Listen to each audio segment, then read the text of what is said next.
Well, I didn't expect to wake up today and make a Record Store Day video, but here we are, the list is out.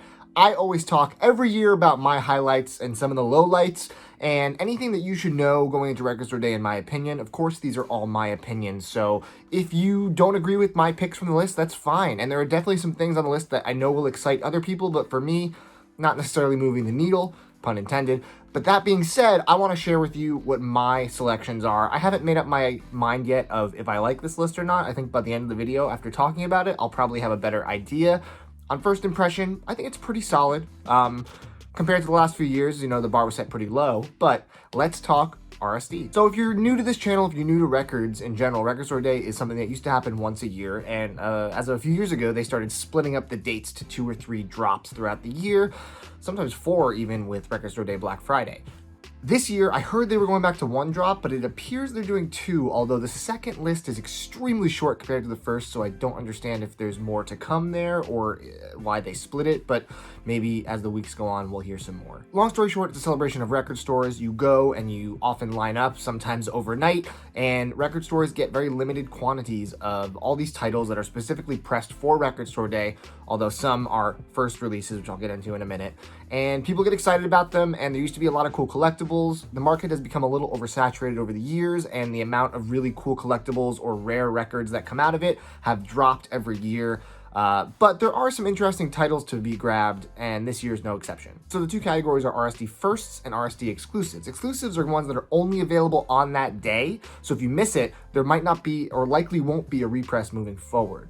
RSD first means it's a first release, whether it's a special variant for Record Store Day or whatever it may be. There might be another release down the road, so if you miss it on RSD, you still probably will have a chance to get it eventually. So drop 1 is April 23rd, day before my birthday. The first thing I want to talk about is the best title on the list. I am so happy that they're doing this. This makes me unbelievably happy. I was elated to see that they are doing a Black Pumas 7-inch box set. First of all, I love 7-inch box sets. They're extremely convenient to listen to. They're great and easy to store, and they're just an awesome format. And you know, Black Pumas, there aren't many variants that exist of their only record. So naturally, I'm glad to see another unique and quirky way to listen to them and collect their material, because there's not enough of it that exists yet. And for a couple other disappointments, let's talk about Peppa Pig. I mean, I guess this is good for people who have kids, but does this need to be on vinyl? I don't know. The Cure is doing a picture disc of pornography, and it wouldn't be RSD without a Cure picture disc, which they usually sound okay, but why pornography? I mean, it's a good record. It's probably one of their top 5, but ultimately, this is not a hard record to get. The original presses don't go for that much money, and there was a recent repress that's pretty cheap, so I don't know why this is on the list, but whatever. And I gotta say, I'm extremely disappointed with Taylor Swift's entry into the list. As RSD ambassador, you usually expect that these people put out some special release that's like commemorating the fact that they are the figurehead, the face of Record Store Day that year. Taylor, unfortunately, has left us wanting. She's putting out a 7-inch record of The Lakes, which is a bonus track from her incredible album, Folklore. It's also tacked on to the end of the LP version of Folklore, so this isn't exactly an exclusive release by any means. It's a little bit of a cash grab for Taylor fans because they're gonna buy it, but at least have something special with it. It feels like very phoned in. I expected more out of you, Taylor. Doesn't take away from the fact that I think she's a good RSD ambassador, though. And then there are some great jazz LPs on the list. You got some Mingus, you got some Bill Evans as always, but I'm not a big jazz fan, so I'm not gonna dive into those. Let's talk about the things I'm excited for. So for the RSD exclusives for Drop 1, we have Allison Chain's We Die Young. This is a really, really great EP from the early era of the band. The original pressings of We Die Young go for a fair amount of money, so if you're a fan and you want to collect all their early material, this is definitely one I'd recommend picking up. I can never pronounce her name, but Sarah Bareilles? I'm not gonna do it. Little Voice. This is one of her most popular, maybe her most popular album, and it's been out of print for quite some time, so I know that pop vocal fans are gonna get really stoked on this. This is not the only one on the list that was a surprising release from this type of music, but I'm excited for it. I'll probably grab it. Less than 3,000 copies though, so it might be a harder one to get than you think. James Blake is putting out a covers EP, and I'm very intrigued. From the list, it looks like he's doing a Billie Eilish cover as well as a Frank Ocean cover, so those two alone probably has me in for a purchase. I love James Blake, so excited to hear his take on some of these tunes. Speaking of tunes, MXM Tune True Colors EP. This is related to the Life is Strange video game series. It is a 4-track EP, unfortunately on a picture disc. I don't know why they couldn't just do do it on a colored record or black. But they're super beautiful, some covers in there. You got some Violent Femmes, you got some Radiohead, and she has such a wonderful voice. I'm a huge fan of her as a musician, and it's really cool to get this EP on vinyl for the first time, so I'm definitely gonna grab this. If you aren't familiar, check it out. And then there's a compilation called Portraits of Her, which there aren't a lot of details about, but I'm definitely intrigued by the people working on it. It's in a collaboration with Vans, and I know it features like Taylor Swift, Girl in Red, Princess Nokia, Laura Jane Grace, Julian Baker, a lot of really talented women. And I'm hoping the tracks are exclusive and not just like a compilation of tracks that exist. So that'll probably be the deciding factor for me when I find out what the track list is. But getting a compilation with Taylor and some of these more indie artists is a pretty interesting thing that I'm intrigued by. And then Vitamin String Quartet is doing Coldplay's Viva La Vida, which is honestly a perfect record for them to do in their signature string quartet style. I always like the Vitamin String Quartet stuff if it's an album I already enjoy, and Viva La Vida is the final great Coldplay album to me, and you know, it's a string heavy album to begin with, so really excited to hear their version, especially of Strawberry Swing, which is one of my favorite songs. And then for RSD firsts, remember these you'll probably have a chance to get down the road. Bomba Estero live in Dublin. I've really gotten into these guys, a nice mix of cumbia and like a little bit of electronica, and they have a really good dancey vibe. I've really enjoyed everything I've heard, and this is a live set, I believe on Splatter vinyl. Everything they've done that I own is great, so definitely gonna grab it. Childish Gambino is having his amazing EP Kawaii, which features Sober as one of the main singles from it. This has only existed on a bootleg that was smashed up next to STN MTN, and I love this EP. I love Gambino. This is a great era of Gambino where he's absolutely in the pocket. Before he went full-on Parliament Funkadelic, he is kind of doing more of this vocal and rap combination, a very like chilled out EP. And my personal rule, as I talked about on the channel, is if I own a bootleg of a record and the official record ever gets released, I have to buy it, I have to support the artist.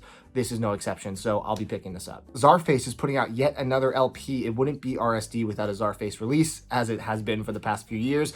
Czarmageddon is coming out. I don't know what this is going to be like, but Good Guys, Bad Guys, their recent LP, was fantastic, so I'll probably check this out and maybe not get it on RSD, but maybe wait for a better deal online after the fact. And I mentioned before, fans of pop vocal are going to be very excited because we have Corinne Bailey Rae's The Sea getting its first repress in a long time. If you look at early pressings of this on Discogs, it goes for hundreds and hundreds and hundreds of dollars, even up to like the $600-700 range, maybe even more. It's crazy. It's a very in-demand album, and this is what RSD should be about. It should be about getting these albums that cost hundreds of dollars in the aftermarket and making them accessible for fans. That would make it more exciting than having endless picture discs and endless Bowie reissues and whatever it may be. This is one of those ones that's definitely a hit for this list, and it's RSD first, which means I'm assuming there's going to be some more down the road. And Drop 2 is June 18th. I don't know why they're doing this. The list is extremely small for Drop 2, but there are some highlights I will mention. My buddy Jimmy, the album Leaf, is putting out Past and Future Tense, which is a compilation of 3 EPs. Definitely going to grab this. I don't think they've ever been on vinyl before. Pearl Jam is putting out their arguably most celebrated live album, Live on 2 Legs, on clear vinyl with a ridiculous pressing amount of over 20,000 copies. I remember saying that MTV Unplugged at 10,000 copies was going to be easy to get, and it ended up not being easy to get for a while until it eventually got a little bit of a wider repress. This is a RSD first. I think this one's not going to be too hard to get. Original copies go for hundreds. I think that this is going to be easier to get than we think, and I also think because it's an RSD first, they're probably going to have a 10 Club variant. They're probably going to have a Target variant. They've been working with Target lately. So I don't know. It's just an essential live record if you're a grunge fan, but I think everyone who wants it can get it. And finally, one of my favorite hip hop albums of all time, Victor Vaughn, Vaudeville Villain, which is MF Doom Alias. That is going to be coming out, it looks like on just black vinyl. It recently had a repress, and I got another repress from that, so I think everyone who wanted it has it at this point. The fact that it's nothing special for RSD is a little disappointing, but if you don't own it, maybe this is your chance to get it. It is phenomenal. So that is the list, and those are my thoughts. The one thing that I'm confused about, and I haven't taken a full look if they have posted since I've filmed this, the Europe list, because sometimes overseas the list can be a little different. A couple things they get that we don't, and vice versa. I saw that there was going to be a Pink Pantheress release, which is an artist that is a must watch. She was featured on my top albums of last year video for her amazing, very short LP. And I'm hoping that that comes to the States, but if not, I'll have to import it because she's awesome and I'd love to own that record as well. I think after doing this video, the list is pretty solid. You know, I don't really want there to be a list where I have to spend $500. Like, no one really wants to go and drop that money in one day at a record store. I think that, you know, between the records that are must-haves for me, I can probably go to a store and get them and be satisfied and not drop a fortune. And some of the ones that are maybe haves, I can probably wait until they show up on Discogs after the fact, usually for a little cheaper, because lately the prices have been trending down after about a week and a half after the initial RSD shock wears off. So I think it's a good list. I don't think it's an amazing list. You know, is it as good as the heyday of RSD in like 2014, 15, even 16? Probably not, but I do think that there are some titles for everybody on here. And what I'd love for you to do is leave a comment with the titles that you're excited for, because I probably missed a few. And let me know what your thoughts are on this list in general. I always love doing this video every year. So thank you guys so much for taking this time on a Wednesday to watch this video with me. And hopefully you're excited for RSD. So let me know in the comments. Thank you guys so much for watching. Take it easy.